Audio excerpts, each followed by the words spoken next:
We knew very quickly that this wasn't something that we were going to keep private as much as we would have liked to. We felt like that there was a mission and really we could do some good in just being open and honest with my husband's diagnosis. I'm Dr. Megan Grunander. I'm a general surgeon with Ogden Clinic.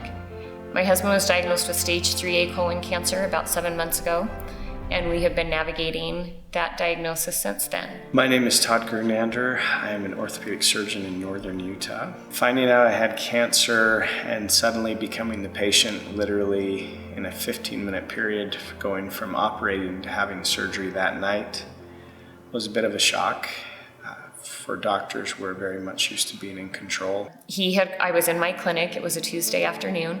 I had about 4 patients left to see, and he called me. He had been sick on and off for months. And my sister had been diagnosed with a spinal cord tumor 4 months before his diagnosis came to light. And so we had spent months trying to find finally some experts in Los Angeles that could help her with hers.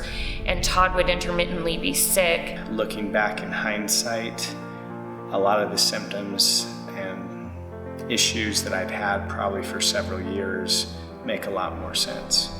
I just figured I was in my mid-40s, and so I was getting old, so I should feel kind of crappy. I should be tired all the time. We had some tragedy in our life, so I figured I was just getting old, tired, maybe a little decrepit.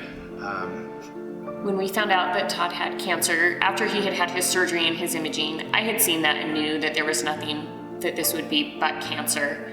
But 2 days after his surgery, the pathologist called us on our cell phone while we were sitting in his hospital bed to confirm the diagnosis, which then led to a phone call to Dr. Carl Gray, who then became our oncologist, trying to talk through some of these things.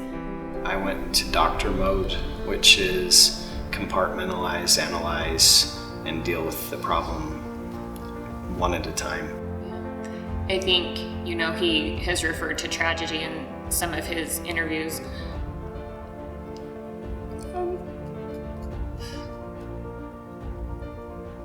We lost our daughter 3.5 years ago from a congenital heart defect.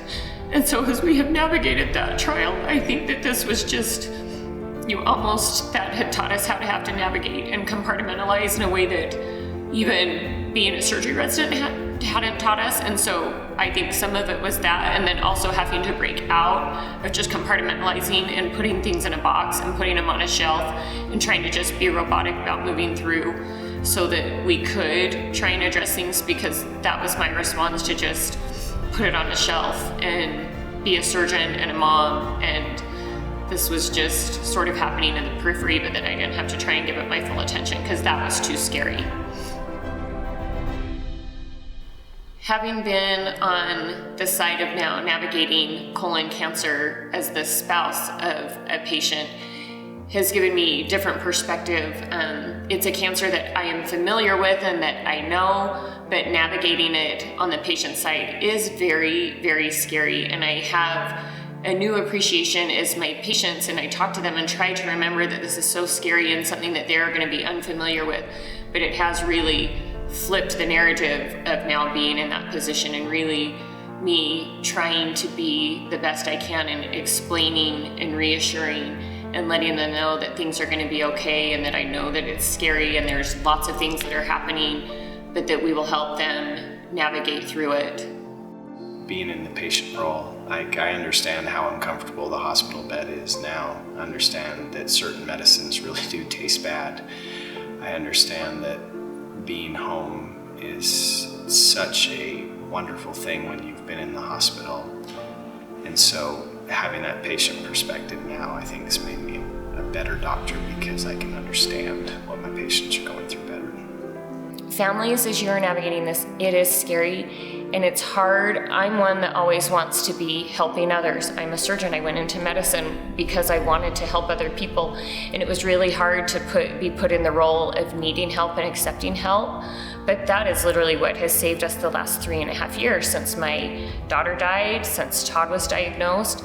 Allowing people, just stepping and letting people help you. Let them bring dinner, let them take your kids, let them provide a service, which is so hard to do, but people are so willing and wanting to do. but we have been served beyond what we deserve. There was a statistic that just came out at the end of 2025 that said colon cancer is now the leading cause of death in people under the age of 50, which is staggering. If you're over the age of 45, I beg you to get a colonoscopy. If you have a family history of colon cancer, please get a colonoscopy. If you had a family member at a young age, you need to start colonoscopies 10 years younger than that person was diagnosed. Colonoscopies do save lives.